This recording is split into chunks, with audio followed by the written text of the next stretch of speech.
A short distance from Auschwitz I lies a place on an altogether different scale, Auschwitz II, Birkenau.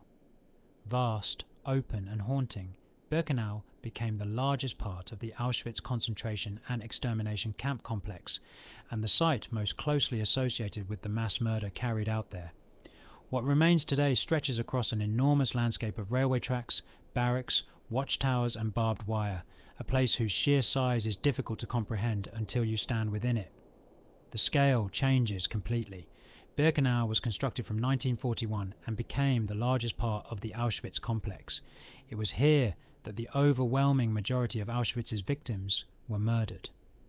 The enormous gatehouse and railway tracks have become symbols recognized throughout the world. But photographs struggle to communicate the sheer size of this place. The camp stretches into the distance. Rows of barracks once stood across this landscape.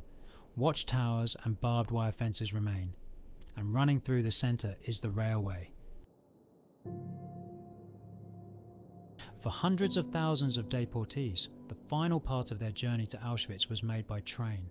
People were transported here from across German-occupied Europe, frequently packed into freight wagons under appalling conditions. Families could spend days travelling with little food, water or sanitation. They often had little idea where they were being taken. Then the doors opened. They had arrived at Birkenau.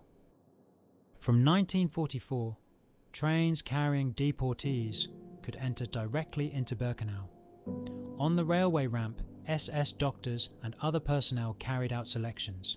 In moments, families were divided. Some people were selected for forced labour. Many others, particularly children, elderly people, and those considered unable to work, were sent towards the gas chambers. Most had no idea what awaited them. For many families, those few moments on the ramp were the last time they ever saw one another. The surviving barracks provide another glimpse into conditions inside Birkenau. Hundreds of prisoners could be crowded into buildings offering almost no privacy or comfort. Prisoners slept on multi-level bunks. Sanitation was primitive.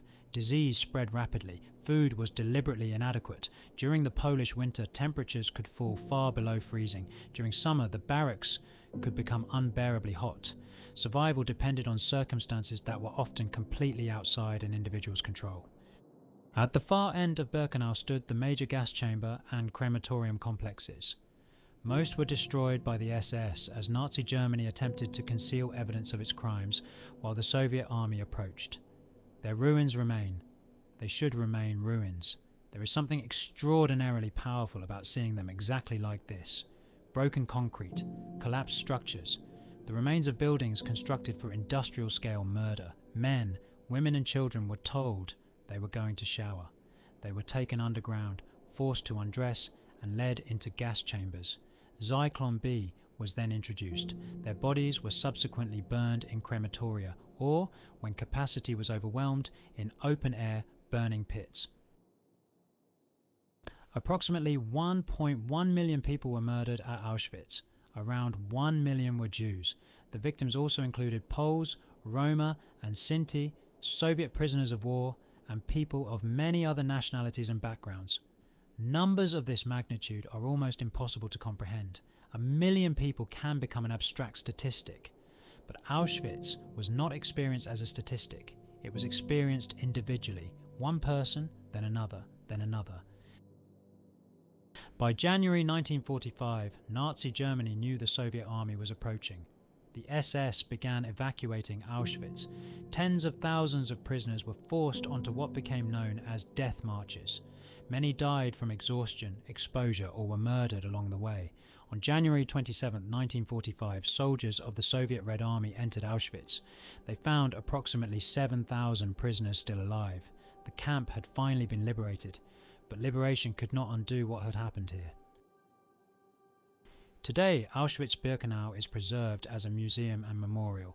Millions of people have walked through these sites. The buildings, railway tracks, fences, ruins and personal possessions have been preserved not as tourist attractions, but as evidence. Evidence of what happened. Evidence of where it happened.